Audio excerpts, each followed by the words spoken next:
Hello and welcome to another episode of Leap by IAS Factor. ഇന്നത്തെ 5 ചോദ്യങ്ങളിലേക്ക് നമ്മൾ കടക്കുകയാണ്. Here is the first question. നോക്കൂ, consider the following statements regarding National Green Hydrogen Mission of India. നമുക്കറിയാം, പുതിയ generation ടെക്നോളജീസിന്റെ emergence ഭയങ്കരമായിട്ട് ഇന്ത്യയെ influence ചെയ്യുന്നുണ്ട് അല്ലേ? ഇപ്പം വെഹിക്കിൾസ് ആയാലും എഥനോൾ ബ്ലെൻഡിങ് ആയാലും അല്ലെങ്കിൽ ഗ്രീൻ ഹൈഡ്രജൻ പ്രൊജക്ട്സ് ആയാലും ഇതൊക്കെ വലിയ രീതിയിൽ മുന്നോട്ട് പോകുന്നുണ്ട് ഇന്ത്യയിൽ. സോ അതുമായിട്ട് നോക്കുമ്പോൾ നാഷണൽ ഗ്രീൻ ഹൈഡ്രജൻ മിഷൻ നമ്മളൊന്ന് അറിഞ്ഞിരിക്കുന്നത് വളരെ നല്ലതാണ്. ഇവിടെ 3 സ്റ്റേറ്റ്മെന്റ്സ് ആണ് കൊടുത്തിരിക്കുന്നത്, നോക്കാം. The mission targets an annual green hydrogen production capacity of 5 million metric tons by 2030 and envisions an outlay of over 10 lakh crore rupees for the mission period. ഒരു വലിയ statement ആണ് ആദ്യം തന്നെ തന്നിരിക്കുന്നത്. ഓക്കെ, നമുക്ക് ഓരോ സ്റ്റേറ്റ്മെന്റ് ആദ്യമേ നോക്കി പോവാം. ഞാൻ പറഞ്ഞിട്ടുണ്ട്, ഒരു വലിയ സ്റ്റേറ്റ്മെന്റ് ഒരു ആൻഡ് ചേർത്തിട്ട് ഒരു കോമ്പൗണ്ട് സെന്റൻസ് ആയിട്ട് തരികയാണെങ്കിൽ, അതായത് 2 കാര്യങ്ങൾ ചേർത്ത് ഒരു ആൻഡിന്റെ ബലത്തോടു കൂടി ചേർത്തൊരു സെന്റൻസ് തരികയാണെങ്കിൽ നമ്മൾ അവിടെ എന്ത് ശ്രദ്ധിക്കണമെന്നാണ് ഞാൻ പറഞ്ഞിട്ടുള്ളത്? എല്ലാവരും ഓർമ്മയിൽ അതുണ്ടാവണം. നമുക്ക് നോക്കാം ഇവിടെ എന്തൊക്കെയാണ് തെറ്റാൻ സാധ്യതയുള്ള ഏരിയകൾ എന്ന് നമുക്ക് നോക്കാം. ആദ്യത്തേത് production capacity of 5 million metric tons by 2030 എന്ന് പറയുന്നിടത്ത് ഈ 5 മില്യൺ മെട്രിക് ടൺസോ അല്ലെങ്കിൽ 2030യോ ഏതെങ്കിലും ഒരെണ്ണം തെറ്റാനുള്ള സാധ്യതയുണ്ട്. 2030 നമുക്ക് അത്ര ഡൗട്ടിൽ എടുക്കാൻ പറ്റില്ല. കാരണം റീസെന്റ് ആയിട്ട് നിങ്ങൾ നോക്കിയാൽ കേന്ദ്ര സർക്കാർ ഇറക്കുന്ന എല്ലാ പ്രൊജക്റ്റുകൾക്കും ഒരു ടൈം ലൈൻ വെച്ചിരിക്കുന്നത് 2030 ആണ്. സോ അതിനേക്കാളും കൂടുതൽ ചാൻസ് എവിടെയാ? 5 മില്യൺ മെട്രിക് ടൺ എന്നുള്ളിടത്ത് തെറ്റാം. അതായത് annual production 5 million metric ton ആണ് എക്സ്പെക്ട് ചെയ്യുന്നത്. അല്ലെങ്കിൽ envisions an outlay of over 10 lakh crore, 10 ലക്ഷം കോടിയുടെ ഔട്ട്ലേ ഉള്ള, അതായത് മിഷൻ പീരീഡിൽ ഫുള്ള് അതാണ് അതിന്റെ ഔട്ട്ലേ ആയിട്ട് അവർ പ്ലാൻ ചെയ്തു വെച്ചിരിക്കുന്നത് എന്ന് പറയുന്നു. ഇതിൽ രണ്ടിൽ ഏതെങ്കിലും ഒരിടത്ത് തെറ്റാം. ഇവിടെയാണ് നമ്മളുടെ ജനറൽ ആയിട്ടുള്ള ചില അറിവുകളെ നമുക്ക് യൂസ് ചെയ്യേണ്ടി വരുന്നത്. ഇവിടെ 2 നമ്പറുകളുണ്ട്. 2 നമ്പറുകളിലും ഒരു സാധാരണ ആസ്പിരന്റിനെ സംബന്ധിച്ചിടത്തോളം എന്താ, അയ്യോ 5 ആണോ 10 ലാക്ക് ആണോ ഇത് അറിയത്തില്ല എന്നൊരു തോന്നലേ ഉള്ളൂ. പക്ഷെ അവിടെ അങ്ങനെയല്ല നമ്മൾ അതിനെ അപ്രോച്ച് ചെയ്യേണ്ടത്. നിങ്ങൾ നോക്കും, ഇപ്പൊ 5 മില്യൺ മെട്രിക് ടണ്ണിനെ ഒന്നും ചെയ്യാൻ പറ്റത്തില്ല. കാരണം നമുക്ക് അവിടെ വേറെ കമ്പയർ ചെയ്യാൻ ഒരു സാധനവും ഇല്ല. അതേസമയം 10 ലാക്ക് ക്രോർ അങ്ങനെ അല്ല.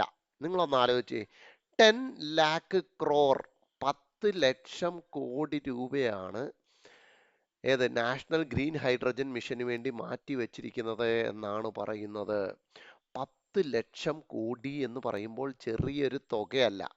നമുക്കത് കമ്പയർ ചെയ്യാൻ പല കാര്യങ്ങളുണ്ട്. നിങ്ങൾ ഇത്തവണത്തെ അല്ലെങ്കിൽ ഏതെങ്കിലും ഒരു വർഷത്തെ ഒരു ബഡ്ജറ്റ് നോക്കുക. നമ്മുടെ 25-26 ബഡ്ജറ്റ് എടുത്ത് നോക്കുകയാണെങ്കിൽ എസ്റ്റിമേറ്റഡ് എക്സ്പെൻഡിച്ചർ എത്ര? അറൗണ്ട് 50 ലാക്സ് ക്രോർ ആണ്. മനസ്സിലായില്ലേ? 50 ലക്ഷം കോടിക്ക് ഓളം വരുന്ന തുകയാണ് എന്ത് ഈ വർഷത്തെ 25-26 ബഡ്ജറ്റിലെ എക്സ്പെൻഡിച്ചർ എസ്റ്റിമേറ്റ് ആയിട്ട് വെച്ചിരിക്കുന്നത്. അപ്പം ടോട്ടൽ ബഡ്ജറ്റ് എക്സ്പെൻഡിച്ചറിന്റെ എസ്റ്റിമേറ്റ് 50 ലാക്സേ ഉള്ളെങ്കിൽ അതിന്റെ 1/5 നാഷണൽ ഗ്രീൻ ഹൈഡ്രജൻ മിഷനായിട്ട് മാറ്റി വെച്ചിട്ടുണ്ടാവുമോ? എന്നാലോചിക്കുക, 50 ലക്ഷം കോടി ഇന്ത്യയുടെ മൊത്തത്തില യൂണിയൻ ഗവൺമെന്റിന്റെ മൊത്തത്തിലുള്ള എക്സ്പെൻഡിച്ചറിന്റെ എസ്റ്റിമേറ്റ് ആണ്. അങ്ങനെയാണെങ്കിൽ അതിന്റെ 1/5 തുക 10 lakh crore is a very huge amount. So ഇത് തെറ്റാനുള്ള സാധ്യതയല്ലേ ഉള്ളത്? ഈ 10 ലാക്ക് ക്രോർ എന്ന് പറയുന്ന തുക അതൊരു ഭീകര തുകയാണ്. നമുക്ക് വല്ല 5000 കോടിയെന്നോ 10,000 കോടിയെന്നോ 15,000 കോടിയെന്നോ 20,000 25,000 കോടി എന്നൊക്കെ പറഞ്ഞു കഴിഞ്ഞാൽ ഓക്കെ, നമുക്ക് പിന്നെയും സാധിക്കാം. ഇവിടെയാണ് ഞാൻ പറഞ്ഞത്, നമുക്ക് നമ്മുടെ ജനറൽ അറിവുകൾ നമ്മളെ ഇങ്ങനെയുള്ള ചില സ്റ്റേറ്റ്മെന്റ്സിൽ നമ്മളെ രക്ഷിക്കും. ഈ ജനറൽ അറിവുകൾ ഉണ്ടാവണം. ഇതിപ്പോ ഒരു ഏകപ്പെട്ട ക്വസ്റ്റ്യൻ അല്ല. നിങ്ങൾ പല വർഷങ്ങളിലെയും പ്രിലിംസിലെ ചോദ്യം എക്കണോമിയിൽ നിന്ന് എടുത്തു നോക്കിയാൽ അവിടെ നിങ്ങൾക്ക് ഈ ഒരു ഐഡിയ പ്രയോഗിച്ചു കഴിഞ്ഞാൽ സ്റ്റേറ്റ്മെന്റ്സ് എലിമിനേറ്റ് ചെയ്യാൻ പറ്റുന്നതായിട്ട് നിങ്ങൾക്ക് കാണാൻ ഒക്കും. സോ ഇത് നമ്മൾ റോങ് ആയിട്ട് എടുക്കുന്നു. That means the statement is wrong. അടുത്ത നോക്കാം, a key component of the mission is providing financial incentives for domestic manufacturing of electrolysers. Domestic മാനുഫാക്ചറിങ്ങിന് ഇൻസെന്റീവ്സ് കൊടുക്കുന്നു എന്ന് പറയുന്നു. ഇത് നിങ്ങൾക്ക് ഒറ്റ കാര്യം ആലോചിച്ചാൽ മതി. നമ്മളിപ്പോൾ ആത്മനിർഭരത എന്ന് പറയുന്ന കോൺസെപ്റ്റിൽ അടിയുറച്ച് വിശ്വസിക്കുകയും നമ്മുടെ എല്ലാ സ്കീമുകളിലേക്കും പ്രൊജക്ട്സിലേക്കും ആത്മനിർഭരത കൊണ്ടുവരികയും ചെയ്യുന്നുണ്ട്. ആത്മനിർഭരത മീൻസ് സെൽഫ് റിലയൻസ്. സോ ഇവിടെ നോക്കൂ, ഡൊമസ്റ്റിക് മാനുഫാക്ചറിങ്ങിനെ പ്രൊമോട്ട് ചെയ്യുന്നു എന്ന് പറയുമ്പോൾ ഒരിക്കലും നമുക്കതിനെ തെറ്റായിട്ട് കൺസിഡർ ചെയ്യാനായിട്ട് നമ്മുടെ കയ്യിൽ പോയിന്റുകളൊന്നുമില്ല. അതുകൊണ്ട് നമുക്കതിനെ ശരിയായിട്ട് എടുത്തേ പറ്റൂ. കണ്ടോ, ഇവിടെയും കണ്ടോ, നമ്മളെ ജനറലൈസ് ചെയ്ത് കമ്പയർ ചെയ്യുകയാണ് ചെയ്യുന്നത്. മനസ്സിലായോ? ഇവിടെ ഇപ്പൊ ഫസ്റ്റ് സ്റ്റേറ്റ്മെന്റിൽ എന്തുകൊണ്ട് 10 lakh crore ഞാൻ ബഡ്ജറ്റിലേക്ക് കമ്പയർ ചെയ്തു എന്ന് ചോദിച്ചാൽ, കമ്പാരിസൺ നമ്മുടെ മുന്നിലുള്ള ഒരു കാര്യം അതാണ്. അതേപോലെ തന്നെയാണ് ഇവിടെ ആത്മനിർഭരതയെ നമ്മൾ ഭയങ്കരമായിട്ട് പ്രോത്സാഹിപ്പിക്കുമ്പോൾ തീർച്ചയായിട്ടും എന്താണ് ഇവിടുത്തെ ഈ സ്റ്റേറ്റ്മെന്റ് ശരിയായേ പറ്റൂ. തേർഡ് വൺ നോക്കൂ, the mission's primary goal is to completely substitute India's current grey hydrogen consumption with green hydrogen by 2030. So extreme keyword അവിടെ ഉണ്ടല്ലേ നമുക്ക്, കംപ്ലീറ്റ്ലി. അതായത് ഇപ്പോഴത്തെ ഗ്രേ ഹൈഡ്രജന് പകരം കംപ്ലീറ്റ് ആയിട്ട് ഗ്രീൻ ഹൈഡ്രജൻ യൂസ് ചെയ്യുക എന്നുള്ളതാണ് ഇതിന്റെ പ്രധാന ലക്ഷ്യം. കംപ്ലീറ്റ്ലി എന്ന് പറയുന്നത് നമുക്ക് എന്താണ്, എക്സ്ട്രീം കീവേഡ് ആണ്. എക്സ്ട്രീം കീവേഡ് വരുന്ന സാഹചര്യങ്ങളിൽ നമ്മൾ അതിനെ തെറ്റായിട്ട് സങ്കല്പിക്കാറുണ്ട്. സ്ട്രാറ്റജീസ് ഒക്കെ നമ്മൾ ഓൾറെഡി ഒരുപാട് ഡിസ്കസ് ചെയ്ത് പോയോണ്ടാണ് ഞാനിപ്പോൾ അതിനെ എടുത്ത് പറയാത്തത്. So that means two only എന്ന് പറയുന്നതാണ് നമുക്ക് ആ ലോജിക്ക് പ്രയോഗിക്കുമ്പോൾ കിട്ടുന്ന ഒരു ആൻസർ. ഇത് ഞാനിപ്പോൾ ഇത്രയും ചെയ്തേക്കുന്നത് ലോജിക്ക് വെച്ചിട്ടാണ് നിങ്ങളുടെ അടുത്ത് പറഞ്ഞിരിക്കുന്നത്. അതിനകത്ത് കണ്ടന്റ് അറിയുന്നോ അറിയുന്നില്ല എന്നുള്ളതല്ല, എല്ലാ ലോജിക്കാണ്. First statement, second statement, third statement നമ്മുടെ സ്ട്രാറ്റജി ആൻഡ് ലോജിക്ക് യൂസ് ചെയ്തിട്ടാണ് നമ്മൾ ചെയ്തിരിക്കുന്നത്. ഇനി നമുക്ക് നോക്കാം, ഫാക്ട് ബോക്സിലേക്ക് പോകുമ്പോൾ നമുക്ക് കാണാം, ഇനീഷ്യൽ ഔട്ട്ലേ എന്ന് പറയുന്നത് എത്രയാണ്, 19,744 കോടി മാത്രമാണ്. 19,000, സോ അറൌണ്ട് 20,000 crore മാത്രമാണ് ഇതിന്റെ ഇനീഷ്യൽ ഔട്ട്ലേ വെച്ചിരിക്കുന്നത്. നമ്മളോട് പറഞ്ഞത് 10 lakh crore എന്നാണ്. അത് തെറ്റ്. ആൻഡ് ഇതിന്റെ കൂട്ടത്തിൽ നിങ്ങൾ ചേർത്ത് പഠിക്കേണ്ടതാണ് ഈ പറയുന്ന സൈറ്റ് എന്ന് പറയുന്ന കാര്യം. സൈറ്റിന്റെ ഫുൾ ഫോം എന്താണെന്ന് നോക്കിയാൽ, strategic interventions for green hydrogen transition. അതായത് ഗ്രീൻ ഹൈഡ്രജൻ ട്രാൻസിഷന് വേണ്ടിയിട്ട് കൊടുക്കുന്ന ഇൻസെന്റീവ്സ്, അതിനെയാണ് സൈറ്റ് എന്നുള്ള പേരിൽ വിളിക്കുന്നത്. അതാണ് നമ്മൾ നേരത്തെ പഠിച്ചത്. ഡൊമസ്റ്റിക് മാനുഫാക്ചറിങ് ഓഫ് ഇലക്ട്രോലൈസേഴ്സിന് എന്ത് ഇൻസെന്റീവ്സ് കൊടുക്കുന്നുണ്ട്.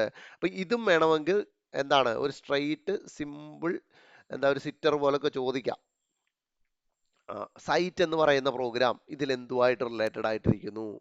അപ്പൊ ഞാൻ പറഞ്ഞല്ലോ, സൈറ്റ് എപ്പോഴും നമ്മൾ പറയുന്നത് എന്താ, ഇങ്ങനത്തെ അബ്രീവിയേഷൻസ് തന്നു കഴിയുമ്പോൾ അതിലെ ലെറ്റേഴ്സിനെ നമ്മളുടെ കീവേഡ്സുമായിട്ട് കണക്ട് ചെയ്യുക. സൈറ്റ്, ഗ്രീൻ ഹൈഡ്രജൻ, കണ്ടോ, ഇങ്ങനെ കണക്ട് ചെയ്യാൻ നമുക്ക് പറ്റണം. ഇങ്ങനെയും വേണമെങ്കിൽ ചോദ്യം ചോദിക്കാം. ഓക്കെ, സൈറ്റ് എന്തുമായിട്ട് ബന്ധപ്പെട്ടിരിക്കുന്നു എന്ന് ചോദിച്ചാൽ ഗ്രീൻ ഹൈഡ്രജൻ മിഷനുമായിട്ട് ബന്ധപ്പെട്ടിരിക്കുന്നു. അപ്പൊ നമുക്ക് അങ്ങനെയും എഴുതാനൊക്കണം.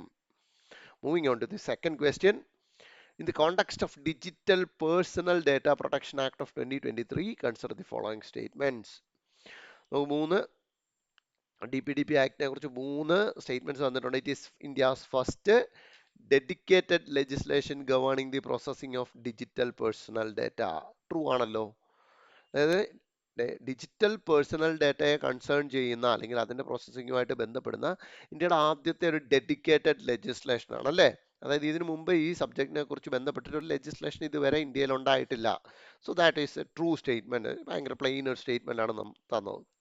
സെക്കൻഡ് സ്റ്റേറ്റ്മെന്റ് നോക്കൂ, the act introduces the concept of data principal referring to the individual to whom personal data relates. അപ്പോൾ പേഴ്സണൽ ഡേറ്റ ആരുമായിട്ട് ബന്ധപ്പെട്ടിട്ടുള്ളതാണോ അയാളെ ഡേറ്റ പ്രിൻസിപ്പിൾ എന്നുള്ള കോൺസെപ്റ്റിൽ കൂടെയാണ് ഈ ആക്ടിൽ പറയുന്നത്. അവിടെയും നമുക്ക് തെറ്റാനുള്ള സ്കോപ്പ് എവിടെ കിടക്കുന്നു, നമുക്ക് എപ്പോഴും നോക്കണം സ്റ്റേറ്റ്മെന്റിൽ തെറ്റാനുള്ള സ്കോപ്പ് എവിടെ കിടക്കുന്നു.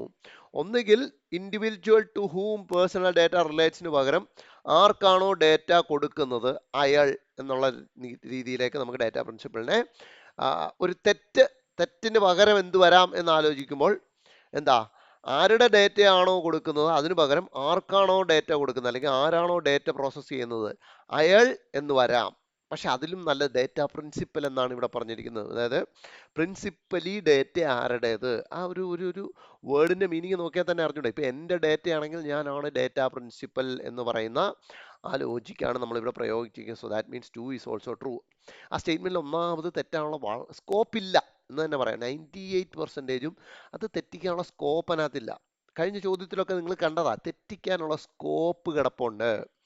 അപ്പോൾ as an aspirant, as A serious aspirant, as A smart aspirant, നിങ്ങൾ നോക്കേണ്ടത് ഒരു സ്റ്റേറ്റ്മെന്റിൽ തെറ്റിക്കാനുള്ള സ്കോപ്പ് എവിടെ കിടക്കുന്നു എന്ന് കണ്ടുപിടിക്കുക. സ്കോപ്പ് ഇല്ലാത്ത സ്റ്റേറ്റ്മെന്റ്സിൽ നമ്മൾ അനാവശ്യമായിട്ട് ചിന്തിച്ച് തെറ്റിക്കരുത്. UPSC ഒരിക്കലും അങ്ങനെ ടു കൺഫ്യൂസിംഗ് ആയിട്ടൊരു സ്റ്റേറ്റ്മെന്റ് തരില്ല. തെറ്റിക്കാൻ സ്കോപ്പ് ഉണ്ടെങ്കിൽ അവർ എവിഡന്റ് ആക്കിയേ തരത്തുള്ളൂ. ഓക്കെ, അത് കണ്ടെത്തലാണ് സ്മാർട്ട് വർക്ക് എന്ന് പറയുന്നത്. തേർഡ് സ്റ്റേറ്റ്മെന്റ് നോക്കൂ. The act mandates the consent given by the data principle must be free, specific, informed, unconditional and unambiguous. അതായത് ഡേറ്റ പ്രിൻസിപ്പൽ കൊടുക്കുന്ന കൺസെന്റ്, അതായത് ഈ ഡേറ്റ യൂസ് ചെയ്യാൻ വേണ്ടിയിട്ട്, ഇപ്പൊ എൻ്റെ ഡേറ്റ യൂസ് ചെയ്യാൻ വേണ്ടിയിട്ട് ഞാൻ കൊടുക്കുന്ന കൺസെന്റ് ഇല്ലേ, അത് ഫ്രീ ആയിരിക്കണം, അതായത് എൻ്റെ മനസ്സോടുകൂടി ആയിരിക്കണം, സ്പെസിഫിക് ആയിരിക്കണം, ഇൻഫോംഡ് ആയിരിക്കണം, അൺകണ്ടീഷണും അൺആംബിഗ്വസും ആയിരിക്കണം. തീർച്ചയായിട്ടും വേണ്ടേ? കാരണം എൻ്റെ പേഴ്സണൽ ഡേറ്റയാണ് ഞാൻ കൊടുക്കുന്നത്. അപ്പം ഞാൻ അതിനെക്കുറിച്ച് എല്ലാവിധ ക്ലാരിറ്റിയുമുള്ള വ്യക്തിയായിരിക്കണം. സോ അങ്ങനെ നോക്കുമ്പോൾ ആൻസർ ഈസ് 1, 2 and 3. ഫാക്ട് ബോക്സിലേക്ക് നോക്കൂ. So the act applies to the processing of digital personal data within the territory of India collected online or collected offline and later digitized. അപ്പം ഈ ഓൺലൈൻ അല്ലെങ്കിൽ ഡിജിറ്റൽ പേഴ്സണൽ ഡാറ്റ എന്ന് പറയുമ്പോൾ ഓൺലൈനിൽ കൂടെ collect ചെയ്യുന്ന ഡാറ്റ മാത്രമല്ല ഉദ്ദേശിക്കുന്നത്. ഓഫ്ലൈനിൽ കളക്ട് ചെയ്ത് പിന്നീട് ഡിജിറ്റൈസ് ചെയ്ത ഡേറ്റയും നമ്മൾ എന്ത് വിളിക്കും? ഡിജിറ്റൽ ഡേറ്റ എന്നുള്ള ഈ ഡെഫിനിഷന് കീഴിൽ വരും. But only one condition, should be processed within the territory of India. ഇന്ത്യയുടെ ടെറിട്ടറിക്കുള്ളിൽ പ്രോസസ് ചെയ്യേണ്ട ഡേറ്റകളെയാണ് നമ്മൾ ഈ ആക്ട് പരമായിട്ട് കൺസിഡർ ചെയ്യുക. ഇത് കൂടാതെ മറ്റൊരു ടേമോട് നിങ്ങൾ ശ്രദ്ധിച്ചു നോക്കണം. സിഗ്നിഫിക്കന്റ് ഡേറ്റ ഫിഡ്യൂഷ്യറി എന്ന് പറയുന്ന ടേമാണ് SDF. സോ ഈ ഡേറ്റ ആരാണോ പ്രോസസ് ചെയ്യുന്നത്, മനസ്സിലായില്ലേ? അതായത് നമ്മൾ കൊടുക്കുന്ന ഡിജിറ്റൽ പേഴ്സണൽ ഡേറ്റ, ആ large volume of data process ചെയ്യുന്നത് ആരാണോ, ആ പ്രോസസ്സ് ചെയ്യുന്ന ആ ടീമിനെ വിളിക്കുന്ന, അല്ലെങ്കിൽ ആ ഒരു എസ്റ്റാബ്ലിഷ്മെന്റിനെ വിളിക്കുന്ന പേരാണ് സിഗ്നിഫിക്കന്റ് ഡേറ്റ ഫിഡ്യൂഷ്യറി എന്നുള്ളത്. Okay, moving on to the next question, the third one. With reference to FCRA, Foreign Contributions Regulation Act, consider the following statements. See, ഇത് നിങ്ങൾ എത്ര പേര് ഇത് ന്യൂസിൽ വരുന്നത് ശ്രദ്ധിച്ചിട്ടുണ്ടെന്ന് എനിക്ക് അറിഞ്ഞൂടാ. ഇത് ന്യൂസ് പേപ്പറിലൊക്കെ പലപ്പോഴും വരുന്നത് നമ്മൾ ഒരുപാട് ശ്രദ്ധിക്കാത്ത രീതിയിലാണ് ഈ ന്യൂസ് റീസെൻ്റ്ലി ഒക്കെ വന്നിട്ടുള്ളത്. മനസ്സിലായോ? നിങ്ങൾ മാഗസിൻസിലേക്ക് പോകുമ്പോൾ അവിടെ ഇതിനെക്കുറിച്ച് ഡീറ്റെയിൽഡ് ആയിട്ട് എല്ലാ മാഗസിൻസിലും, ഇപ്പോൾ നാഷണൽ ലെവലിൽ ഇറങ്ങുന്ന ഇംഗ്ലീഷ് മാഗസിൻസിൽ എല്ലാത്തിലും ഇതിനെക്കുറിച്ച് വളരെ വിശദമായിട്ടുള്ള രീതിയിൽ തന്നെ ന്യൂസ് വരുന്നുണ്ട്. ഓക്കെ, പൊതുവെ ആസ്പിരൻസ് ആരും മാഗസിൻസ് ഒന്നും വായിക്കാത്തതുകൊണ്ടാണ് അത് എടുത്തു പറഞ്ഞത്. നോക്കാം രണ്ട് സ്റ്റേറ്റ്മെന്റ്.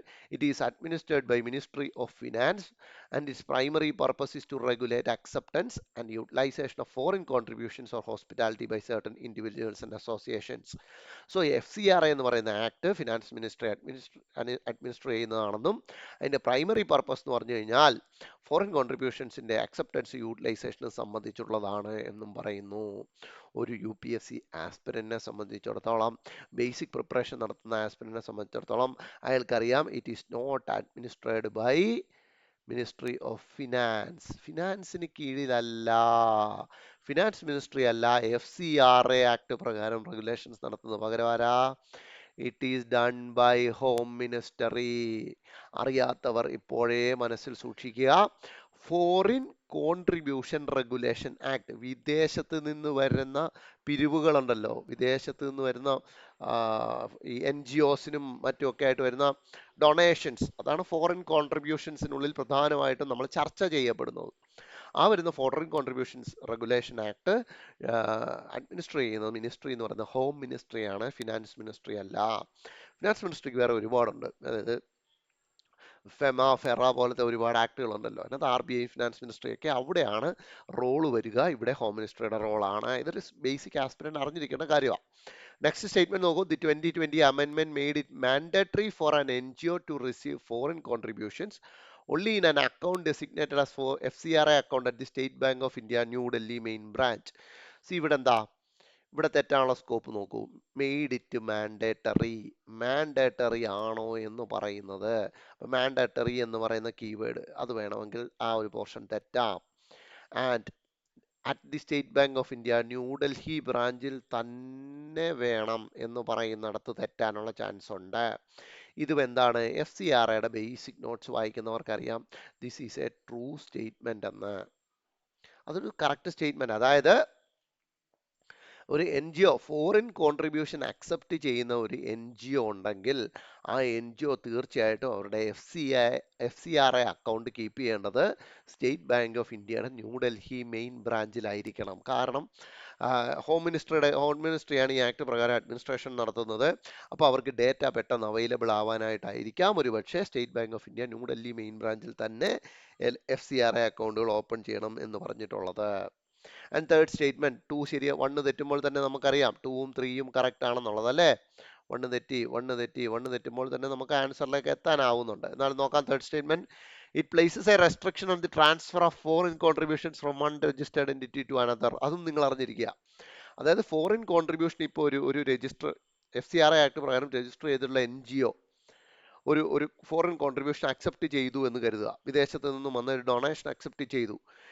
ഈ ഡൊണേഷൻ മറ്റൊരു എൻറ്റിറ്റിക്കും കൈമാറാനായിട്ട് ആർക്കാവില്ല? ആ NGOയ്ക്ക് അല്ലെങ്കിൽ ആ രജിസ്റ്റേർഡ് എൻറ്റിറ്റിക്ക് ആവത്തില്ല. അതായത് ഇപ്പോൾ എൻ്റെ എക്സ് എന്ന് പറയുന്ന NGOയ്ക്ക് ഒരു ഫോറിൻ കോൺട്രിബ്യൂഷൻ ഞാൻ അക്സെപ്റ്റ് ചെയ്തിട്ടുണ്ടെങ്കിൽ ഈ NGOയിൽ നിന്നും മറ്റൊരു NGOയിലേക്കോ മറ്റൊരു ഇൻഡിവിജ്വലിലേക്കോ ഇത് ട്രാൻസ്ഫർ ചെയ്യാനൊക്കില്ല.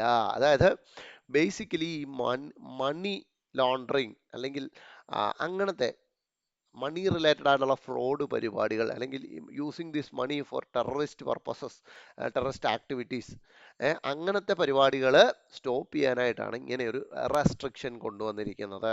അപ്പോൾ നേരത്തെ പറഞ്ഞു FCRA അഡ്മിനിസ്റ്റർ ചെയ്യുന്നത് ആരാണ്? It's administered by ministry of home affairs. നോക്കൂ, ഇത് മറ്റൊരു അധികം ശ്രദ്ധിക്കാതെ പോകുന്ന ഒരു ഏരിയ ആണ് world bank's pandemic fund. So അതുമായിട്ട് ബന്ധപ്പെട്ടിട്ട് ചോദ്യമാണ്. World bank's pandemic fund which has been in news recent is a financial intermediary fund that aims to, എന്താണ് അതിന്റെ ഉദ്ദേശ ലക്ഷ്യങ്ങൾ നോക്കൂ. mobilize additional dedicated resources for pandemic prevention, preparedness and response. So പേരിൽ തന്നെ ഉണ്ട് world bank's pandemic fund. Pandemic related ആയിട്ട് എന്തോ ഒരു ഫണ്ടാണെന്ന് നമുക്ക് ഊഹിക്കാം. അപ്പോൾ ഫസ്റ്റ് സ്റ്റേറ്റ്മെന്റ് നോക്കിയേ, additional dedicated resources four pandemic prevention, preparedness and response. കണ്ടോ, അവിടെ ഞാൻ നേരത്തെ പറഞ്ഞ ആ ലോജിക്ക് പ്രയോഗിച്ചേ. തെറ്റിക്കാനുള്ള സാധ്യത എവിടെ കിടക്കുന്നു? പാൻഡമിക് ഫണ്ട് എന്ന് പേര് പാൻഡമിക് പ്രിവെൻഷനും പ്രിപ്പയർനെസ്സിനും റെസ്പോൺസിനുമായിട്ട് ഉള്ള ഒരു അഡീഷണൽ റിസോഴ്സ് ആണ് എന്ന് പറയുന്നു. അപ്പൊ അത് ട്രൂ ആവണ്ടേ? ട്രൂ ആവണം. ആൻഡ് സെക്കൻഡ് സ്റ്റേറ്റ്മെന്റ് നോക്കിയോ, be governed by an independent body with a majority voting share held by donor countries. ഇവിടെ എന്താ പറയുന്നത്? ഒരു ഇൻഡിപെൻഡന്റ് ബോർഡ് ഉണ്ടെന്നും ഡോണർ കൺട്രീസിന് മെജോറിറ്റി വോട്ടിംഗ് ഷെയർ ഉള്ള ഒരു ഇൻഡിപെൻഡന്റ് ബോർഡാണ് ഈ ഫണ്ടിന്റെ കാര്യങ്ങൾ തീരുമാനിക്കുന്നത് എന്ന് പറയുന്നു. അവിടെ എവിടെയൊക്കെയാണ് തെറ്റാൻ സാധ്യത നോക്കൂ. മെജോറിറ്റി വോട്ടിംഗ് ഷെയർ എന്ന് പറയുന്നിടത്ത് തെറ്റാൻ സാധ്യതയുണ്ടല്ലോ. കാരണം മൈനോറിറ്റി വോട്ടിംഗ് ഷെയർ ആവാമല്ലോ.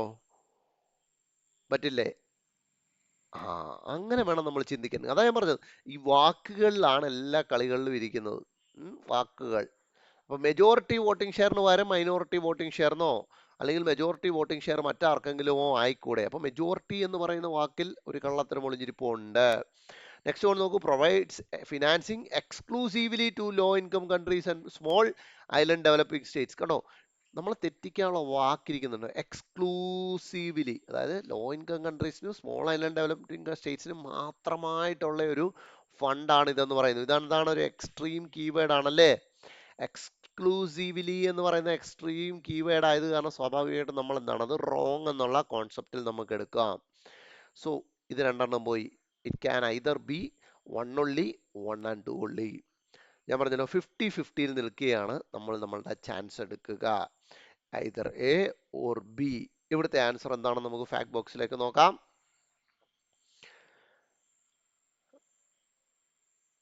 നോക്കൂ, finances critical investments to strengthen pandemic prevention. First statement ആണ് പറയുന്നത്. With a focus on low and middle income countries. Focus എന്നേ പറഞ്ഞിട്ടുള്ളൂ, എക്സ്ക്ലൂസീവ്ലി എന്ന് പറഞ്ഞില്ല. ലോ മിഡിൽ ഇൻകം കൺട്രീസിലേക്ക് കൂടുതൽ ഫോക്കസ് കൊടുക്കുന്ന രീതിയിലായിരിക്കും ഈ ഫണ്ട് രൂപപ്പെടുത്തിയിട്ടുണ്ടാവുക. സോ തേർഡ് സ്റ്റേറ്റ്മെന്റ് ഫോൾസ് ആണെന്നുള്ളത് നമ്മൾ ലോജിക്കലി ക്രാക്ക് ചെയ്തു.